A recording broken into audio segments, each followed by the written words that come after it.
Olá, gente bonita, a graça e a paz do Senhor Jesus a todos os nossos irmãos. Hoje a gente está iniciando a nossa reunião bem mais tarde do que o comum para o domingo, né? Normalmente a gente começa às 19 horas, mas como avisamos em nossas redes sociais, tivemos um problema com a nossa tecnologia.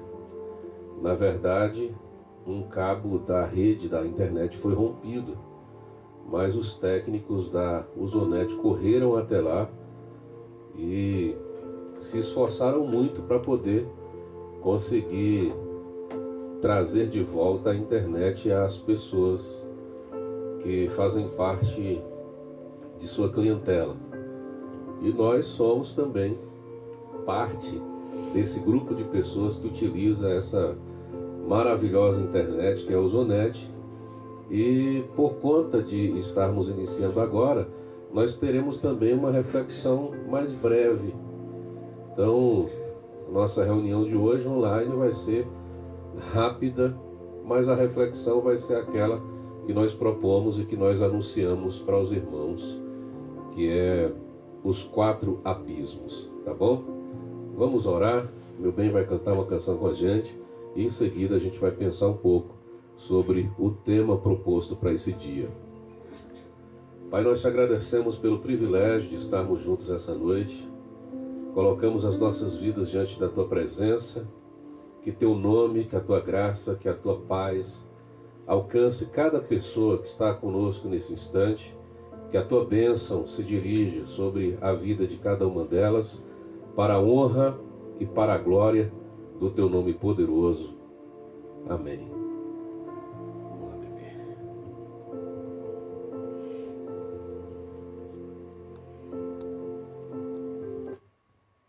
Boa noite a todos.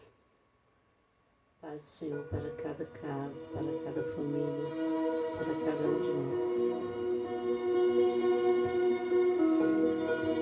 Adorar este louvor, adorar a Deus com este louvor. Como os anjos te veem, eu também quero te ver, face a face. O teu amor inevitavelmente me atraiu. Estou indo cada vez mais perto de ti. E eu estou indo para o lugar da tua presença, ao lugar da tua presença. E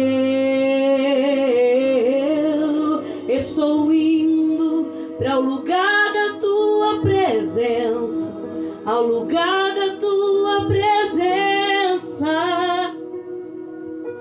E tudo que eu quero é te adorar e mergulhar neste amor.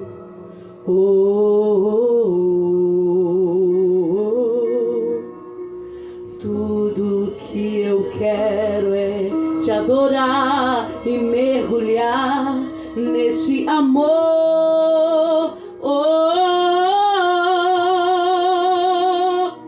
Em tua presença, abundância de vida. Em tua presença, a tristeza salta de alegria.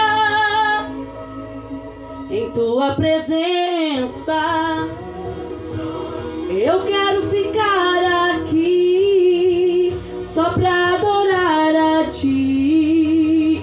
Foi pra isso que eu nasci, pra te adorar,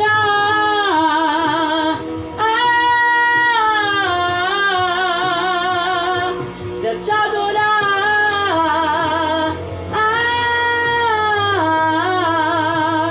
Eu quero ficar aqui só pra adorar a ti. Foi pra isso que eu nasci, só pra adorar a ti.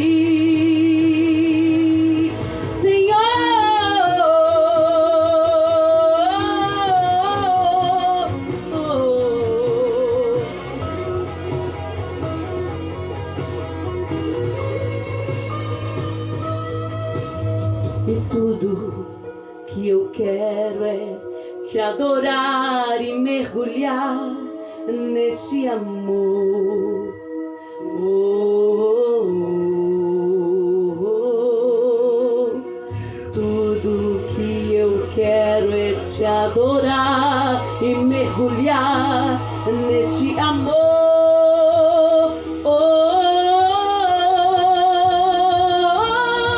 Em tua presença, abundância de vida.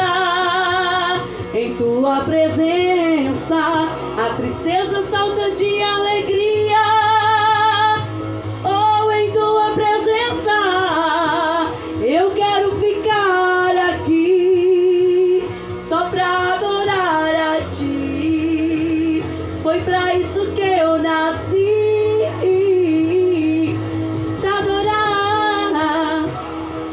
Abundância de vida. Em tua presença, a tristeza salta de alegria. Oh, em tua presença, eu quero ficar aqui só pra adorar a ti. Foi pra isso que eu nasci, pra te adorar.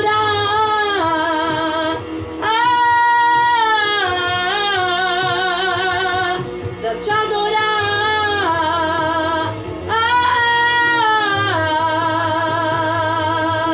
pra te adorar, foi que eu nasci, pra te adorar,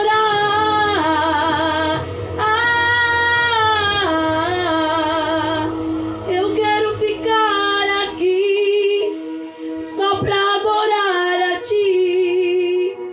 Foi pra isso que eu nasci, só pra adorar a ti.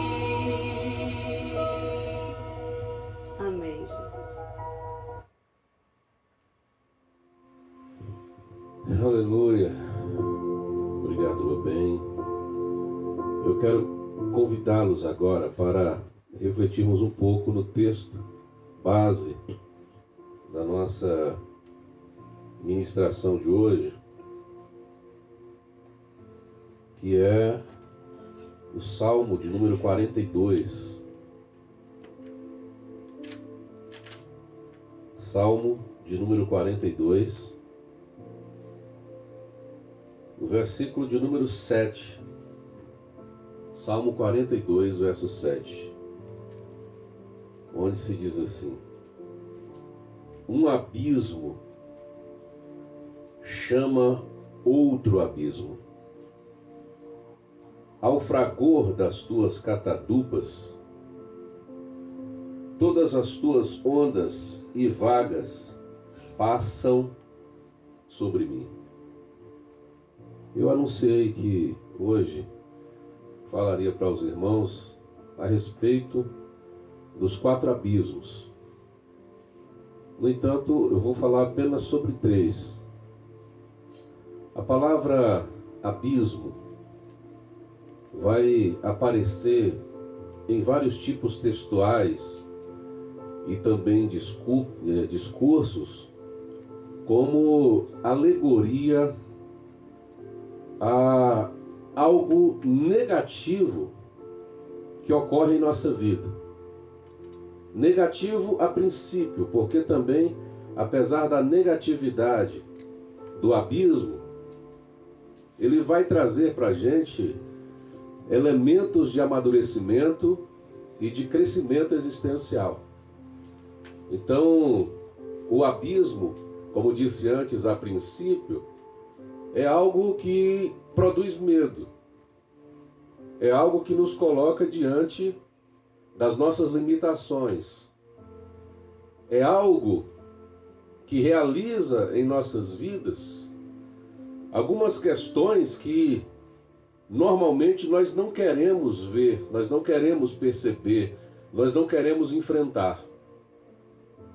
Nesse texto, a palavra abismo vai aparecer como uma questão super negativa para os filhos de Coré.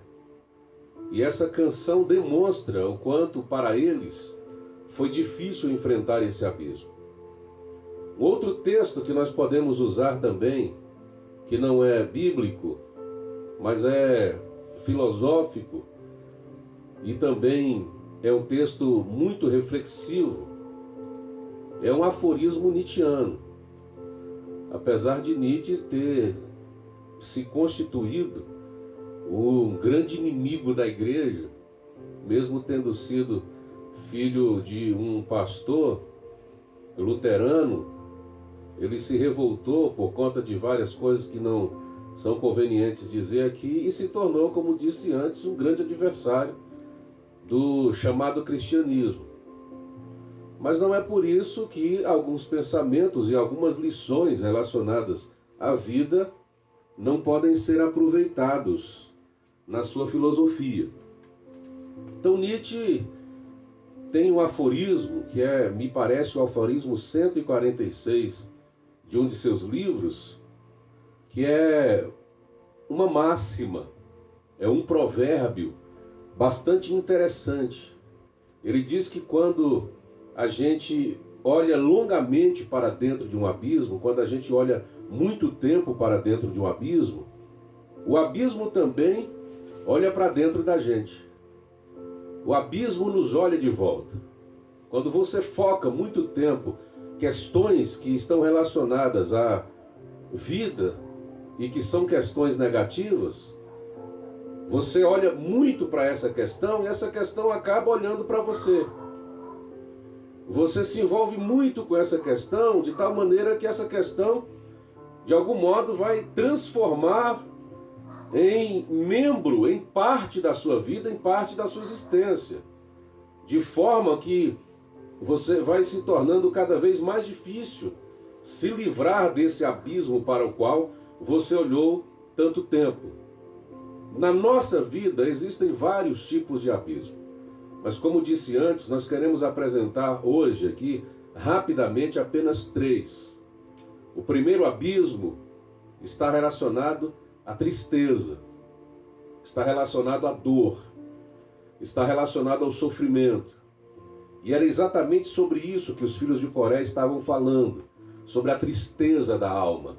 Veja que no verso anterior que lemos, que é o verso de número 6, eles cantam, dizem, compõem o seguinte: sinto abatida dentro de mim a minha alma. Lembro-me, portanto, de ti, nas terras do Jordão e no monte Hermon e no outeiro de Mizar. Ele está falando sobre ambientes geográficos aqui, onde a sua visão os leva a uma situação de angústia, de tristeza e de abatimento na alma, porque é exatamente nesta região geográfica que eles passaram pelos momentos de maiores tristeza na vida deles, que é o lugar por onde eles foram levados cativos, para esse lugar onde esta canção está sendo composta. Quando eles, no verso de número 7, vão dizer que um abismo chama outro abismo, a visão deles é o seguinte: eles estão em uma região em que o Rio Jordão tem vários tipos de queda d'água. Uma queda d'água que está em um determinado local e que depois dessa queda d'água vem uma outra queda d'água em seguida. Por isso que ele vai chamar de abismos e abismos, ou seja, um abismo que vai chamar um outro abismo, por conta exatamente dessa composição, desse modo como se apresenta o Jordão. E as palavras seguintes são o seguinte: o abismo chama o outro ao fragor das suas catadupas, ou seja, ao som, ao barulho das suas muitas águas. Fragor é barulho, catadupas é muitas águas, é um volume intenso de águas. E ele está dizendo: um abismo chama o outro nesse barulho de volume de água que é perturbador. E é uma analogia à angústia profunda que está abatendo a sua alma. E eles continuam dizendo: olha, Todas as tuas ondas e vagas passam sobre mim. Ondas são ondas de um certo modo, e vagas também são ondas de outros tipos. Ondas que são provocadas pelos volumes de água e ondas que às vezes são provocadas exatamente por causa do vento. Ele está dizendo, ondas passam sobre mim e outros tipos de ondas vão passando sobre mim, isso diante do abismo que está angustiando a minha alma. Então, o que a princípio a gente percebe aqui é que eles estão diante de um abismo, olhando para esse abismo. Nesse abismo as águas vão se derramando e vão encontrar-se com outro abismo, por isso um abismo vai chamar o outro. E eles vão vendo esse volume de água, esse som da água. De repente, eles que estão diante de uma visão de um abismo chamando o outro, já estão fazendo parte desse abismo. Porque, a princípio, eles estão de fora, estão olhando os volumes das águas e ouvindo o barulho forte das águas. Mas, de repente, eles se veem dentro destas águas, porque as ondas agora estão passando sobre eles. Ou seja, eles estão focando tanto naquela situação de angústia, eles estão olhando tanto para aquela circunstância adversa, que aquela circunstância adversa olhou de volta para eles. Invadiu a alma deles de tal modo que agora a alma deles também se torna um abismo profundo. A angústia pela qual eles estão enfrentando é vista analogamente, exatamente, com um abismo em que a tristeza e a angústia vai produzir neles essa sensação horrível de não ter capacidade de se livrar dessa circunstância. Mas o que o mesmo salmista vai dizer aqui, no verso de número 8, é: contudo, Senhor, durante o dia e à noite me alcança com misericórdia. Perdão, durante o dia me alcança com misericórdia e à noite está comigo o seu cântico. Está dizendo, ao mesmo diante de toda essa angústia toda, de todas essas circunstâncias, só há um meio de eu sair do abismo e de o abismo sair de mim. Primeiro, é entender que a misericórdia de Deus está comigo. E isso durante todo o dia, e quando chega a noite, que é o momento mais difícil, é quando a angústia aperta mais, o cântico do Senhor está comigo. Dos meus lábios não saem lamentos, lamúrias, lamentações. Dos meus lábios saem canções de louvor a Deus. Esse é um modo de fazer com que a tua angústia na alma seja sarada. Esse é o modo de fazer com que esse abismo que talvez tenha penetrado profundamente o teu coração seja anulado da sua vida. É um jeito de fazer a tristeza, a dor e o sofrimento, pelo menos por momentos, serem esquecidos, até que o problema seja resolvido de uma vez por todas. Então o que eu estou dizendo a você que essa noite talvez esteja diante de um abismo, e você que talvez já tenha se agravado tanto nesses problemas de tristeza, de angústia e de dor, que o abismo já faz parte de você. O que você sente no seu coração é um vazio absurdo, é um espaço impreenchível. Parece que tudo falta para você e nada te contenta. O que eu estou dizendo para você essa noite é que há dois modos de você, segundo esse conselho da Bíblia aqui, vencer o abismo. Primeiro é creia na misericórdia de Deus.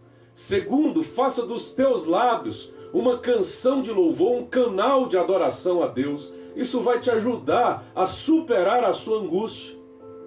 Isso vai ajudar você a melhorar a tua vida diante das circunstâncias da vida. Porque o abismo realmente é uma realidade na vida de muitas pessoas. Mas é algo que pode ser superado.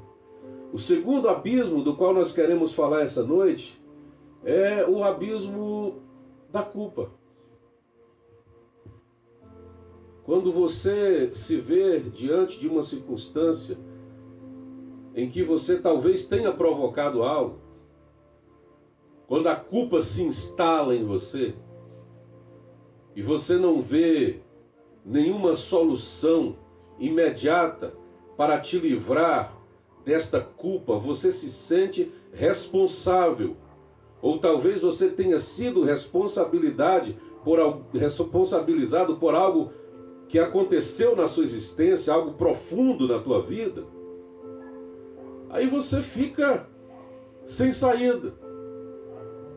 É um abismo diante do qual você fica e ao qual você dá tanta atenção, no qual você foca tanto, que de repente ele também se torna parte da sua vida. É a instalação da culpa no interior do homem que o transforma em um ser sem atitude, que o faz imóvel e acaba destruindo a sua vida, acaba destruindo a sua existência, caso ele não perceba que a graça de Deus é capaz de transformar profundamente a sua vida.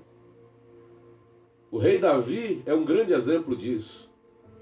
Quando se diz a respeito dele que ele é um homem segundo o coração de Deus, Samuel estava dizendo que ele, diferentemente de Saul, cumpriria a vontade de Deus, os princípios estabelecidos por Deus. Mas isso também não o isenta de cair nas tentações, de inclinar-se às provocações da vida, como aconteceu quando ele viu Betseba tomando banho nua, a desejou, e mesmo sabendo que era uma mulher casada, ele insistiu para se relacionar intimamente com ela, e foi isso que aconteceu. Ela engravidou, ele tentou camuflar a situação, não deu certo, por fim, ele acabou assassinando o marido de Betseba. E aí você percebe que a expressão um abismo chama outro abismo vai caber também perfeitamente aqui, porque é um envolvimento de situações adversas que vão chamando outras situações, porque parece que não dá para voltar atrás, não dá para você nadar contra a correnteza, você vai continuar caindo de abismo em abismo quando você entra em determinadas situações. E foi exatamente o que aconteceu aqui com a vida de Davi. E quando ele foi confrontado pelo profeta Natã, e quando ele se percebeu diante da desgraça que ele tinha cometido, diante do mal que ele tinha praticado, então ele foi para a presença de Deus. E ele confessou no Salmo 51 e no Salmo 32 que ele de fato já estava sentindo o seu coração tenebroso. Ele já sentia no seu corpo os efeitos da culpa que estava estraçalhando a sua alma. Ele já sentia. Mas ele fez uma oração a Deus. Ele disse: Senhor, torna a dar-me a alegria da tua salvação. Quando ele diz isso, veja que há uma confissão absurda aqui. Ele que já tinha sido salvo de tantas coisas na vida, e já tinha se alegrado com tantas coisas na vida, agora ele sentia que essa situação na qual ele estava enfrentando era uma situação quase que sem solução. Era uma situação que não tinha mais como se resolver. Mas quando ele diz, torna a dar-me a alegria da tua salvação, ele vê que Deus é capaz de, mesmo nas situações de maior culpabilidade no interior, na alma do homem, transformar essas situações para produzir no coração culpado uma sensação de alegria. E essa sensação de alegria só vai ser produzida quando você sentir que a graça de Deus superou a desgraça que você cometeu. Quando você sentir que a graça de Deus é maior do que o teu pecado. Quando você sentir que a graça de Deus é muito mais forte do que qualquer outro sentimento que você esteja mantendo vivo dentro do teu coração. Hoje, Deus me fez chegar aqui um pouco mais tarde para dizer que você está perdoado. Para dizer que a graça de Deus tira toda a culpa do teu coração. Não é porque você é bom, é porque Deus é um Deus de graça e de misericórdia. Quando Davi reconhece isso, mesmo diante de todo o mal que ele havia praticado, ele percebe que o seu problema tem solução. Que ele não deve mais manter-se culpado. E que ninguém poderia culpá-lo, nenhum homem poderia culpá-lo mais. Nem a justiça poderia culpá-lo mais. Nem a religião poderia culpá-lo mais. Nenhuma instituição poderia culpá-lo. Nem os sacerdotes do templo poderiam culpá-lo, porque a graça de Deus o havia perdoado. Receba hoje esta palavra em nome de Jesus.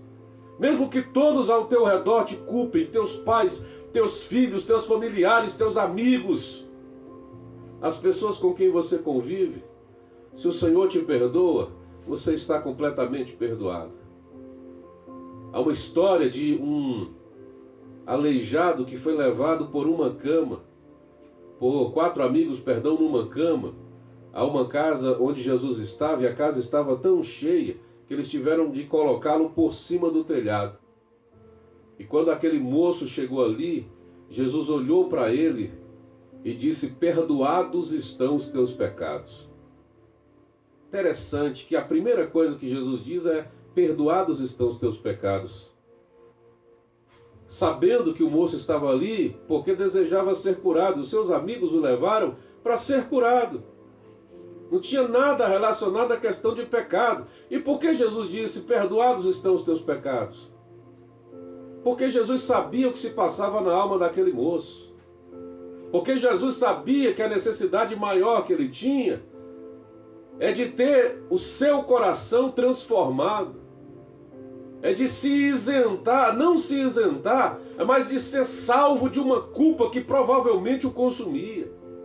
E Jesus sabia o que se passava no coração dele, como ele sabe o que se passa no teu coração. A busca daquele moço e dos amigos que o levavam, aparentemente era uma busca externa, era para curar o seu corpo físico, mas Jesus sabia da necessidade maior que havia no coração daquele rapaz paralítico, que era a necessidade de livrá-lo da culpa. O Senhor te livra da culpa. Não aceite mais a imposição culposa da religião sobre a sua vida. Não aceite mais a imposição culposa da sociedade sobre a sua vida, porque o Senhor te livra de toda culpa. O terceiro abismo, para a gente encerrar aqui a nossa rápida reflexão de hoje, é o abismo do pecado, que está relacionado à culpa. Mas nem sempre aquele que se sente culpado praticou algum tipo de erro. Às vezes a culpa lhe é imputada por alguém que quis culpá-lo. Mas o pecado é algo que todos nós praticamos. E é algo que muitas vezes nos prende. É algo que muitas vezes nos estigmatiza. E aí eu me lembro da história daquela mulher que, percebendo talvez o desamor, a indiferença do seu esposo, procurou uma paixão que pudesse lhe dar afeto, lhe dar carinho, lhe dar amor, aquilo que ela não conseguia achar dentro de sua casa. Ela se apaixona e ela passa a ter um caso com outro homem. Mas um dia, quando ela estava na cama com o seu amante, ela ouviu um barulho da porta sendo arrombada e vários homens a pegaram de surpresa com o seu amante dentro do quarto. E eles a levaram. Talvez colocaram poucas roupas sobre ela, mas talvez a levaram nua pelas ruas da cidade para desmoralizá-la ainda mais, para envergonhá-la ainda mais. O homem foi deixado para trás, mas ela foi levada para o julgamento. Aquela mulher havia sido atraída para o pecado, e o pecado cobrou a conta. A conta sempre chega, querido. Porque o pecado tem preço, e às vezes o preço é muito alto.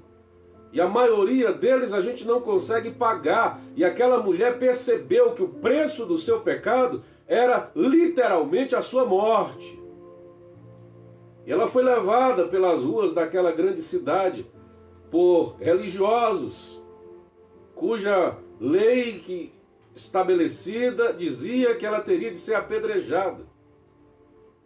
Mas ela teve a grande, vamos chamar de sorte, de ser levada a um mestre, a um rabino, a um ensinador, a um conhecedor que, mesmo tendo toda a habilidade, que todo o conhecimento a respeito das leis da sua religião, ele era um homem que não era bem visto por aqueles religiosos que estavam levando aquela mulher diante dele.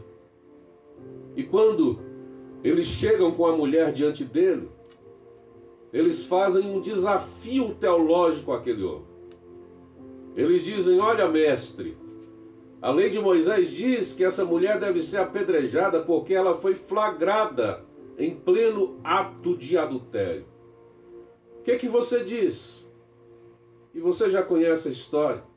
Jesus se abaixa e começa a escrever na areia, na terra. Jesus começa a escrever no chão alguma coisa que ninguém sabe.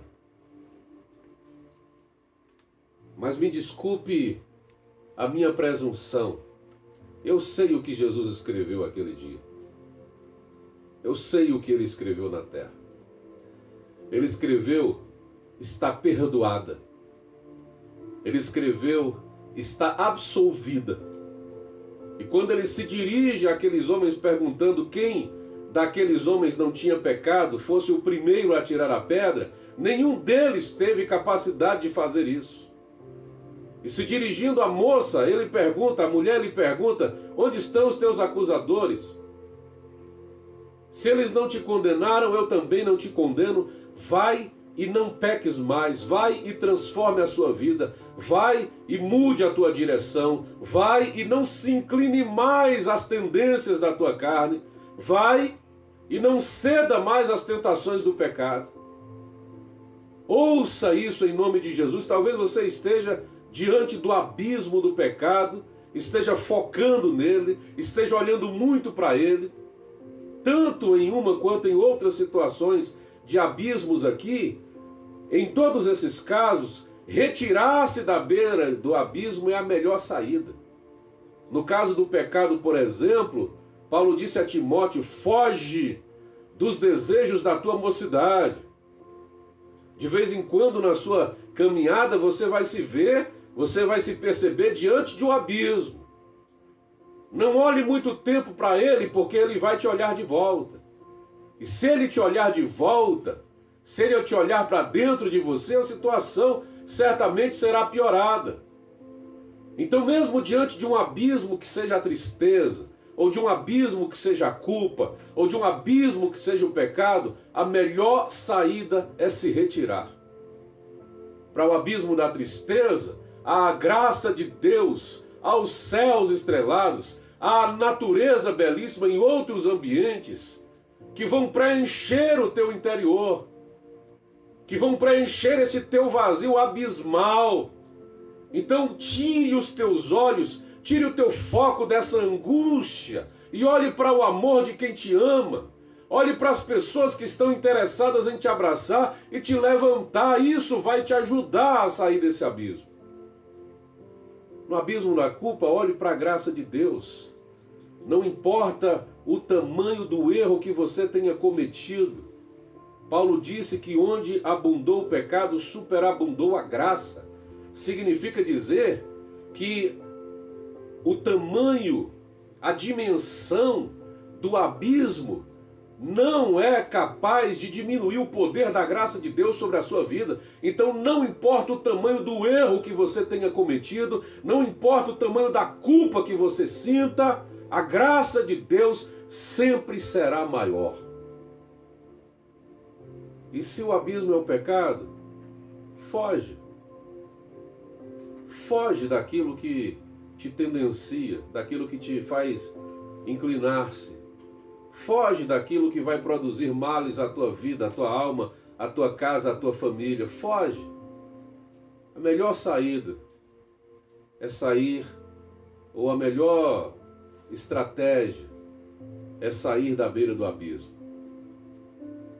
Essa palavra, tenho certeza que é para o seu coração essa noite. Eu gostaria de orar com você e em seguida nós vamos encerrar essa nossa rápida reunião e essa nossa rápida reflexão da noite de hoje. Senhor, te agradeço pelo privilégio de poder comunicar a tua palavra nessa noite de domingo para algumas pessoas que puderam ouvi-la ou para outras que ouvirão depois. O que eu peço ao Senhor é que esta palavra contemple a necessidade e o coração de cada pessoa que a ouviu, para que teu nome seja glorificado. É o nosso desejo, é a nossa intenção e certamente é o desejo da tua graça e da tua palavra. Por isso eu peço, grato, em nome de Jesus. Amém. Queridos, que Deus abençoe a todos. Muito obrigado pela compreensão, pela paciência de ter nos esperado e de ter ficado com a gente até esse momento. Um grande abraço, a gente se vê durante a semana.